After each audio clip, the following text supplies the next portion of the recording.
Good morning everyone. I am Falguni ma'am. আজকে আমি একটা প্রশ্ন রাখি যে আমরা দেখবে 25 সেন্টিমিটার থেকে দূরে কোনো জিনিস ক্লিয়ার আমরা দেখি, কিন্তু 25 সেন্টিমিটার থেকে আগে ক্লোজ চোখের কাছাকাছি কোনো জিনিস কিন্তু আমরা পরিষ্কার দেখতে পাই না, অস্পষ্ট দেখি। দূরের জিনিস আমরা তাহলে 25 সেন্টিমিটার দূরের জিনিসের প্রশ্ন আসে আমার প্রথমে, ঠিক আছে? তাহলে 25 সেন্টিমিটার থেকে আমরা দূরের দিকে যাচ্ছি, তাহলে তখন কি হয়, কেন আমরা পরিষ্কার দেখি? তাতে কি হয়, চোখের আমাদের লেন্স দুটো মাসল দুদিক থেকে ধরে থাকে, সেই মাসলগুলো খুব স্ট্রেস করে ধরে থাকে লেন্সকে, তাতে লেন্স থিন হয়ে যায়। থিন হওয়ার জন্য আমাদের কি হয়, ফোকাল লেন্থ বেড়ে যায়।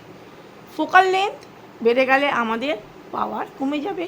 আমরা জানি পাওয়ার আর focal length inversely proportional, that means ব্যস্ত অনুপাত, একটা বাড়লে একটা কমবে।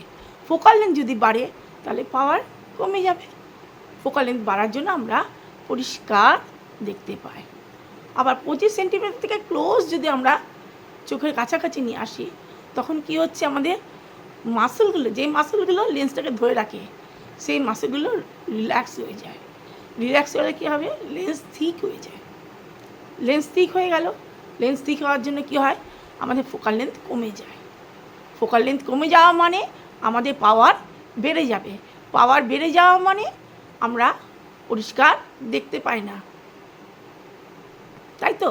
আমরা লেন্স থিক হয়ে গেল, লেন্স থিক হওয়ার জন্য আমরা ভালো করে দেখতে পাবো না, আমরা অস্পষ্ট দেখতে পাবো।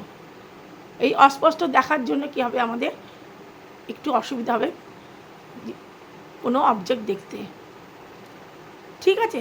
তাহলে দূরের জিনিস 25 সেন্টিমিটার থেকে দূরের জিনিস আমরা ক্লিয়ার দেখব।